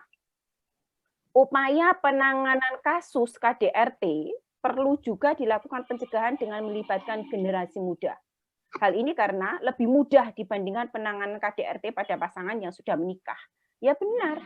Makanya perlu ada wawasan yang luar biasa terhadap generasi muda untuk menyiapkan diri pada saat mau menikah. Apa yang perlu disiapkan? Wawasan, kematangan emosi, ya, kematangan psikologis itu perlu. Karena KDRT itu sisi emosional dan psikologis itu lebih besar untuk bisa tampil ya di situ. Ini perlu ya. Maka yang Mas Reza and the gang ini ya, sekarang lagi kuliah yang mau lulus lagi KKN ini, siapkan Mas. Jangan pacaran melulu, nggak nyiapin apa-apa. Pacaran, runtung ke sana ke sini kayak tergandengan. Lah, terus mentalnya nggak disiapin ketika mau nikah. Cemburu-cemburuan, kurang titik, tampar-tamparan, lah terus njur piye ngene. Ini yang perlu disikapi. Bu Ambar sampai ketawa. Ini yang perlu disiapkan ini. Bahwa generasi milenial itu harus ke arah sana. Ojo senengnya aja gitu. Gaya hidup milenial yang seperti itu yang perlu diperhatikan. Nanti ada di bawahnya. Kenapa itu penting? Pertama, rantai permasalahan KDRT harus diputus. Nah ini salah satunya melalui upaya peningkatan pemahaman pengetahuan dan peran nyata muda-mudi calon pengantin. Ayo calon, siapa yang calon pengantin di sini? Yang sudah pengantin lewat, harus dirawat itu emaknya. Yang calon harus menyiapkan diri. Gitu. Harus itu kampanyenya seperti itu. Jangan kalah sama orang tukang jual obat, obatnya laris, pasiennya nggak sembuh. Lah ini KDRT nggak pernah disiarkan, semuanya kena, menjadi akut ya. Kemudian yang kedua, selain keterampilan bagi perempuan juga diperlukan agar mereka dapat memiliki akses, peran, kendali, dan manfaat yang sama dengan laki-laki. Sekarang tidak ada istilah perempuan tidak boleh mempunyai pendidikan tinggi. Tidak. Pendidikan tinggi bukan tujuannya untuk mencari kerja. Pendidikan tinggi adalah membangun pola pikir yang luar biasa untuk generasi mudanya. Jadi kalau ada orang-orang nanti ya, S1 kok nganggur, perempuan nih ya, digitukan, jawab, perempuan tidak nganggur. Perempuan mempunyai tugas besar untuk mendidik anak-anaknya, untuk menyiapkan untuk generasi ke depan yang lebih bagus. Ya, kalau memang kalian tidak kerja di luar, bukan berarti tidak membolehkan, tidak. Saya juga kerja, ngapain nggak boleh. Kalian juga harus tampil di publik selama kalian bisa. Perempuan juga harus tampil di publik selama bisa. Dalam konteks ini perlu tampilnya perempuan sebagai role model untuk bisa dicontoh generasi kekinian gitu ya. Apa perannya, bagaimana mereka kiprahnya di masyarakat itu juga penting. Artinya pendidikan bagi perempuan penting. Terlepas nanti nasibnya atau istilahnya dia memilih menjadi ibu rumah tangga atau berkarir itu pilihan. Tetapi pendidikan adalah penting, maka jangan sepelekan pendidikan terhadap perempuan. Jadi bapak dan ibu yang punya anak perempuan, jangan pernah bilang, oh, nak, nggak usah kuliah, nak, nggak usah tinggi-tinggi. Tidak laku untuk zaman sekarang. Semuanya wajib sekolah tinggi. Tujuannya untuk apa? Membangun pola pikir, menyiapkan generasi ke depan yang lebih bagus. Gitu. Nah, ini yang mau saya sorot. Kenapa penting KDRT itu? Selain menyiapkan bagi calon-calon pengantin dan juga menyiapkan bagi perempuan supaya mempunyai keterampilan dan juga mempunyai peran yang sama dengan laki-laki dan juga mempunyai akses ekonomi yang sama, maka ini yang perlu diperhatikan. Bahwa remaja dan gaya hidup sekarang itu luar biasa pengaruhnya. Siapa yang sini nggak suka K-pop? Siapa yang sini nggak suka Korea? Alah, drama Korea, mak-mak aja terbius drama Korea. Bu Dokter Ambar itu udah drama Korea kali sampai senyum-senyum. Siapa yang nggak suka? Ini juga berpengaruh juga gitu. Kadang kita sering kali mendengar ucapan masa remaja adalah masa abu-abu, labil, emosional, dan ekspresif. Benar kan ini? Benar? Ya, ada yang membenarkan memang iya. Karena remaja didefinisikan sebagai masa peralihan gitu loh. Masa peralihan dari masa kanak-kanak menuju dewasa, di mana usia 15 sampai 17 tahun. Kalau mahasiswa gimana? Ya mahasiswa lewat ini sebenarnya. Tetapi mahasiswa generasi milenial sekarang juga wajib menengok bagaimana memposisikan dirinya lewat antara remaja ke dewasa. Itu luar biasa. Jangan asik-asik doang tanpa memperhitungkan yang lain ya. Yang sekarang menjadi perhatian di era milenial adalah pergaulan bebas. Ini ada data bahwa pergaulan bebas, ini tahun 2010 loh ya, di mana pergaulan bebas itu menurut BKKBN, remaja yang telah hilang keperawanannya menjadi 51%. Piye toh? Ini akibat laki-laki atau akibat perempuan? Keperawanannya sampai hilang gulai. Ini nyarinya terus di mana? Kalau 51% hilang, ini piye? Boleh nanti dicari di pemulung ya nggak ada. Siapa yang nemukan 51% hilang itu? Piye generasi milenial kinjur piye to yo bapaknya sampai ngulus dodo sama ibunya. Surabaya itu ada 54%, Medan 52%, Bandung 47%. Lah kok Surabaya kayak banget toh ya. Dan Yogyakarta 42%. Ini kan luar biasa ini metropolitan. Surabaya aja 54%. Bagaimana dengan Jakarta? Hai. Lah ini ada Dan ini rentan memiliki perilaku seks bebas dan penggunaan zat tropika berbahaya. Wih, serem banget menurut saya. Kalau menurut kalian nggak serem ya Allahu a'lam bishawab lah. Nanti nyari aja itu ke pemulung itu yang kehilangan itu mencapai 51%, 54%. Itu nyarinya di mana kalau sudah hilang? Balikan itu gimana? Balik noe, ora iso. Iya, Jur. Kayak sewa apartemen aja bisa kembali. Oke. Kita tengok nih gaya hidup milenial di kalangan remaja, pergaulan bebas meningkat ya. Seperti yang dikatakan oleh penelitian dari North Carolina, Amerika, itu menjelaskan seperti itu. Jadi perilaku bebas, perilaku seks bebas di kalangan remaja itu ternyata juga didukung ya oleh film, kemudian majalah, musik, dan pertunjukan-pertunjukan yang lain. Maka sebenarnya tontonan-tontonan sinetron di harus di TV itu harus ada ketat sekali KPI, jangan berdasarkan pada iklan. Lah ini yang perlu disikapi nih. Lah kalau ditanya itu sinetronnya kok ada adegan begitu kemudian ditonton oleh anak-anak. Lah ini KPI-nya di mana? Enggak tahu itu KPI-nya neng di itu. Apakah perlu diingatkan, "Hai, Komisi Penyiaran, ini gimana ini sinetron yang bagus ini kok tidak ditayangkan gitu. Yang begini-begini. Lah iya, Ikatan Cinta, Aldebaran, anak-anak yang lihat piye jujuran. Terus kok dipraktekkan anak-anak SD sama SMP. Aduh, Aldebaran gimana ceritanya Aldebaran gitu. Aduh ampun deh. Iya Pak, sampai ada pondok Ikatan Cinta itu loh. Ada waktu kemarin itu ada pemilihan pilkada itu juga ada. Kita coblos Ikatan Cinta begitu. Gimana ceritanya?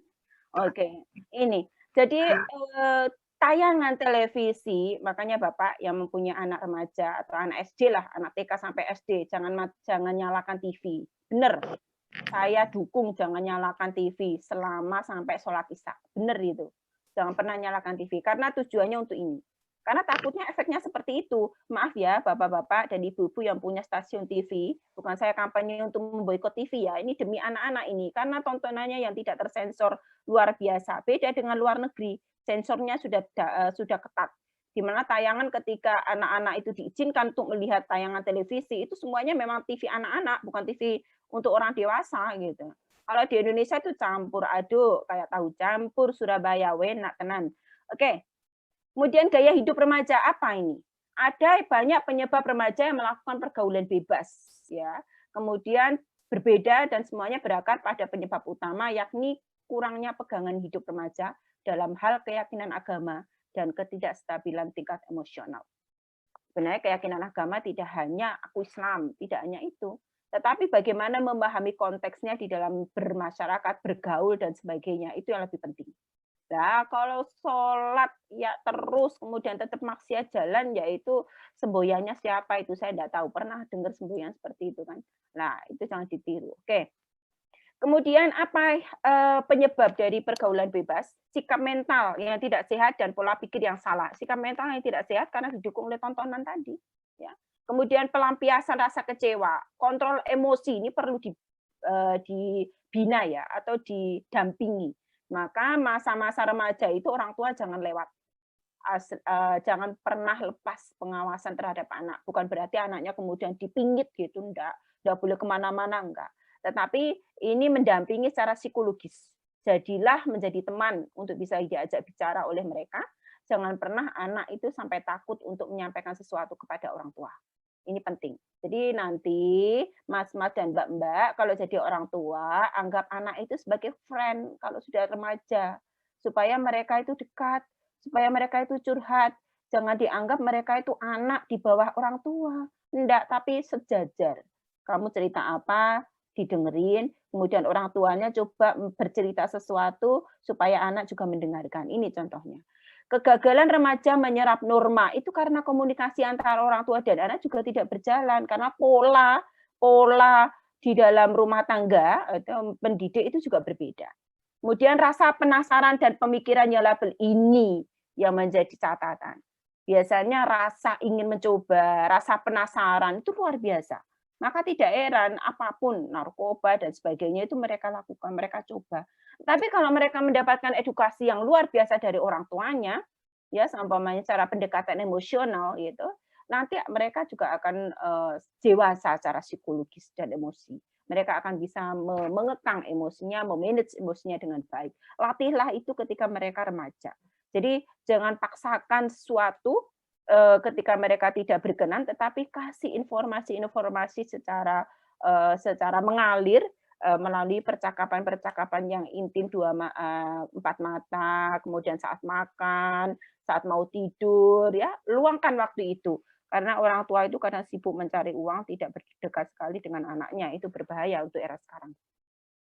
Berawal dari diri sendiri, ini yang harus dilakukan oleh mahasiswa milenial ya. Untuk bisa mencegah KDRT, mulai dari diri sendiri, memperbaiki cara pandang, cobalah untuk bersikap optimis dalam hidup, karena ini adalah memutus mata rantai itu kita harus menyiapkan generasi yang akan datang itu untuk mempunyai kematangan, gitu ya. Kemudian menjaga keseimbangan pola hidup, belajar disiplin dan sebagainya, mengatur waktu, mengendalikan emosi. Ketiga, berpikir untuk masa depan, jangan berpikir untuk masa sekarang. Masa depan, kalau aku mau melakukan ini, apa ya efeknya? Itu yang harus dipikirkan. Jangan kalau aku melakukan ini, apa ya enaknya? Itu yang sekarang aja itu. Aku melakukan ini, enak nggak ya? Enak, oh lanjut, gitu ya. Sekarang itu. Kayak kopi aja. Kopi janji jiwa, janji hati. Kok nggak ada ya kopi patah hati itu? Saya menunggu ya kopi patah hati itu. Nggak ada ya. Janji sehidup semati, ora ono. Janji jiwa ada.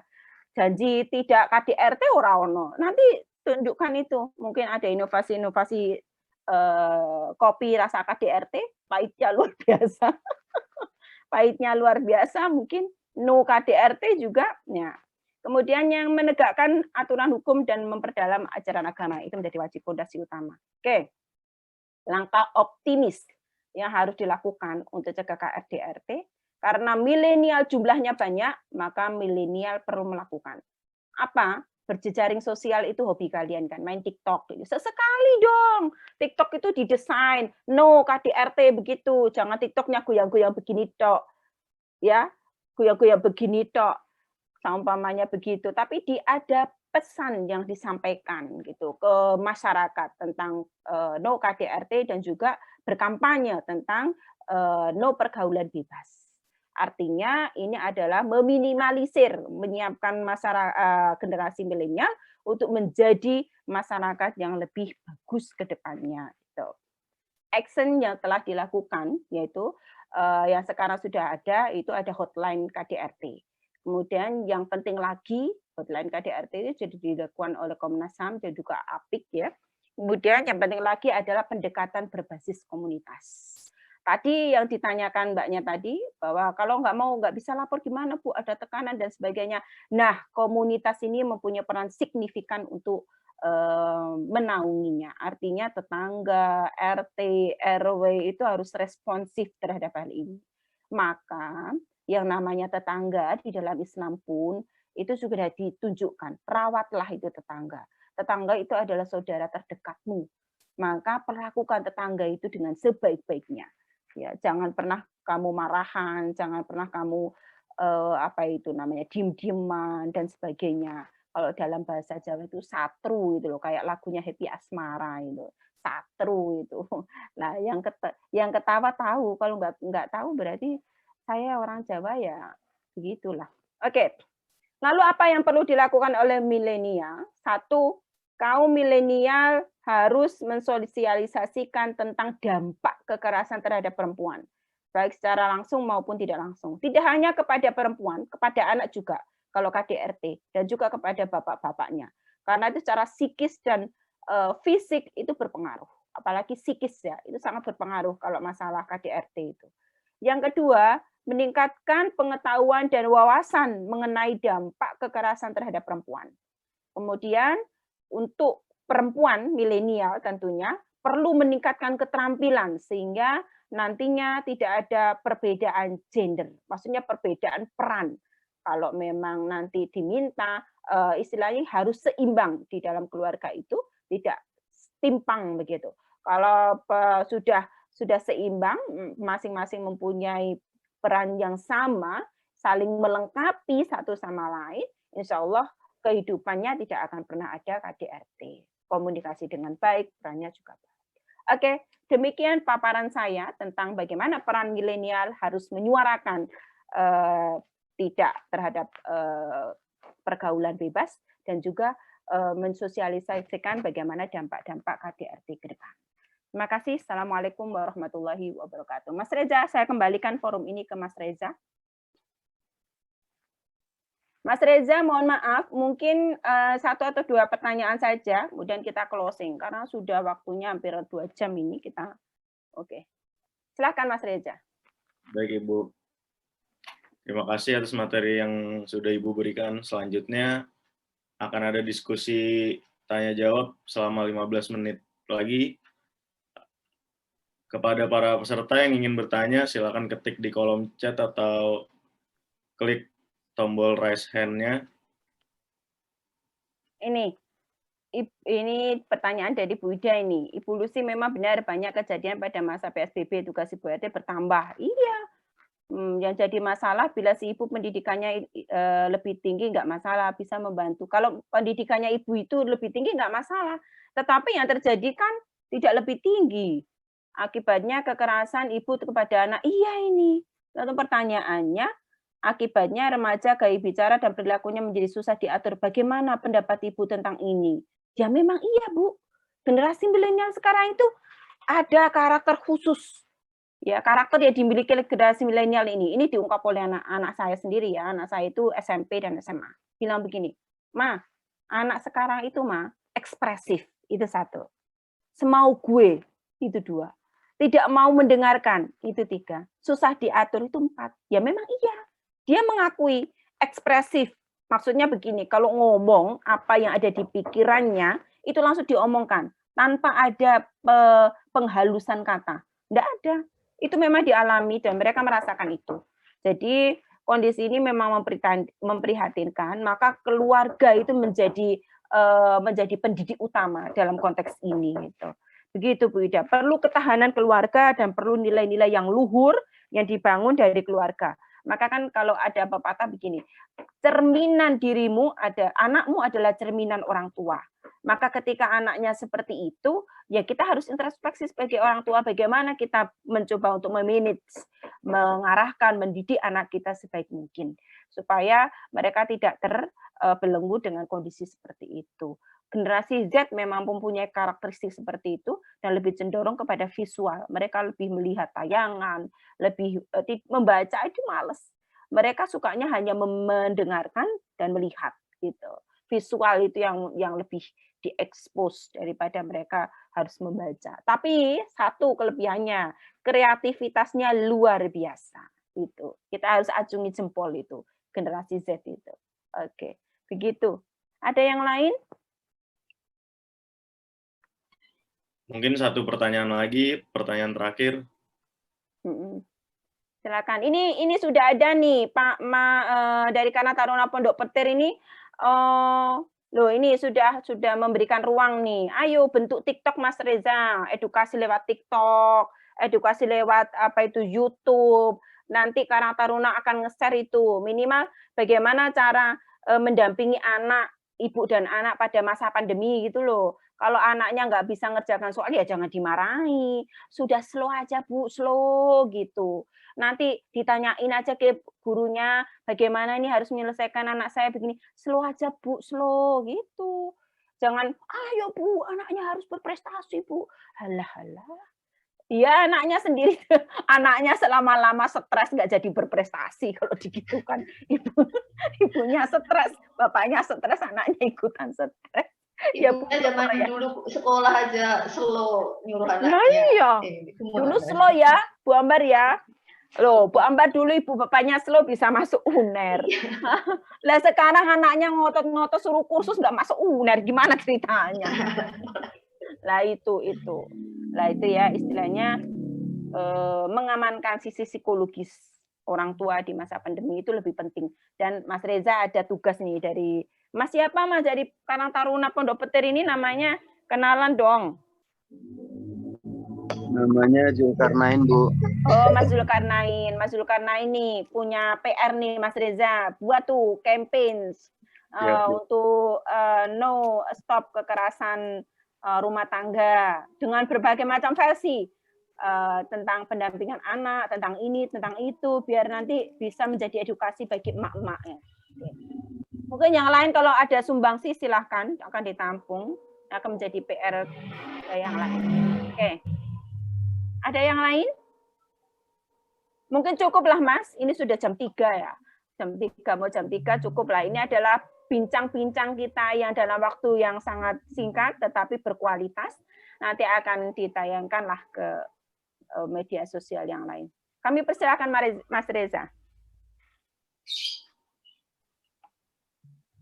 Silakan Mas Reza untuk menutup atau Mungkin saya akhiri sesi tanya jawab yang kedua ini ya, Bu.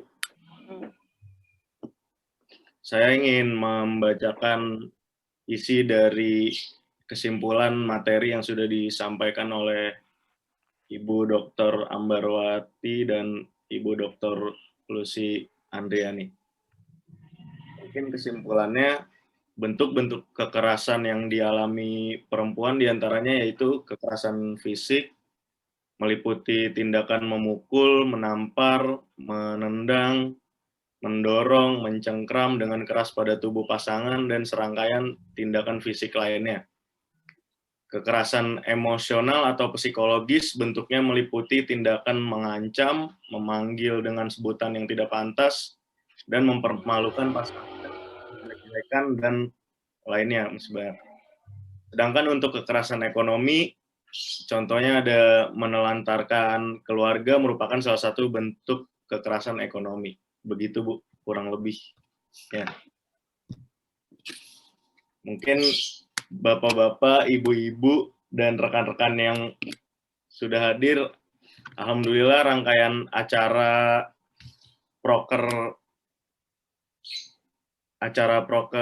podcast pada hari ini sudah terlaksana dengan baik dan lancar.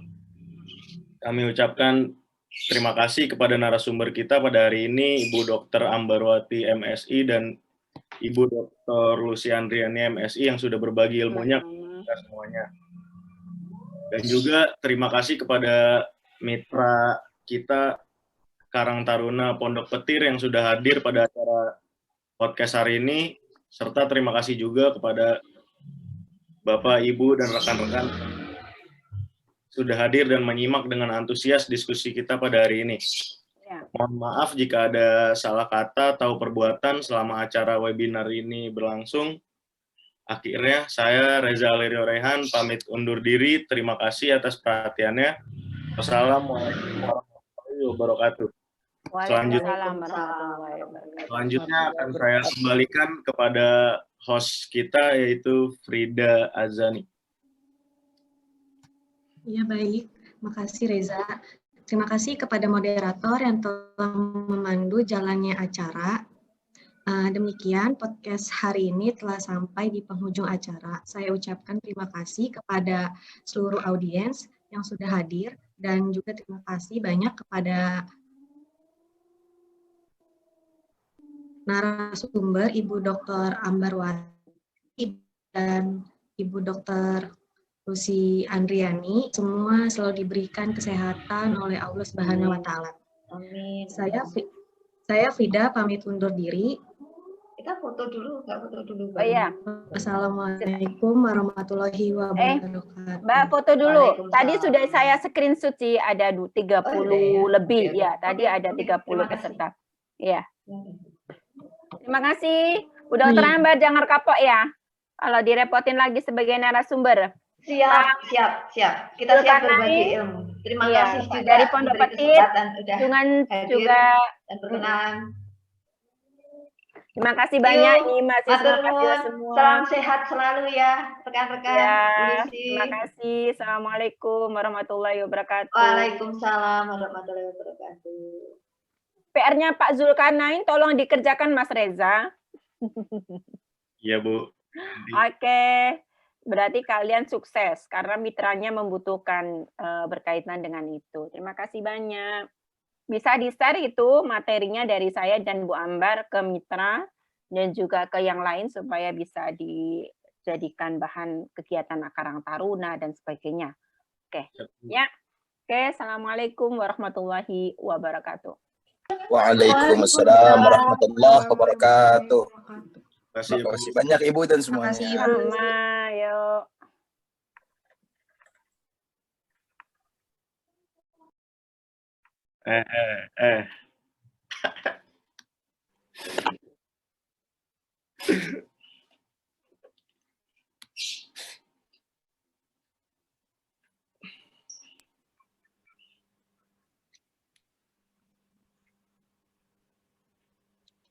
Ya, saya kembalikan kepada Bapak Moderator Reza Alerio. Keren nggak gua?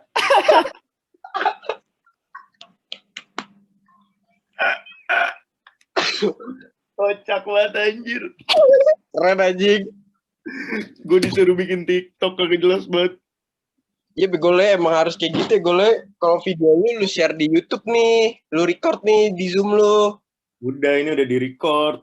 2 jam setengah gila banyak banget. Ayo kampus. Ini kok kagak inian ya? Kagak ketutup ya? Lagi nggak?